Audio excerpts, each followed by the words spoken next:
harasubiye kuboneka ko Floriane Irangabiye mu rubanza ruherutse kuba ko ataco bafise bamwagiriza, kuko iyo muri sentare batanguye gushira muri procès verbal ibintu atigeze avuga, bakamuvugira ibyo atigeze avuga, ibyo yavuze navyo bakabihindura kandi akavyerekana, nuko baba badafise ico bamwagiriza. Mu gihe badafise ico bamwagiriza rero ntibamureka atahe, bamureka atahe ariko arazira ubusa.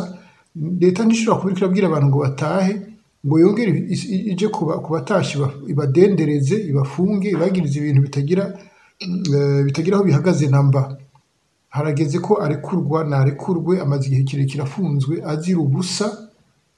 Umuntu ntashobora kubandanya azira ko yaseruye ivyiyumviro muri kino gihugu cacu. Ivyo bintu ntibikunda.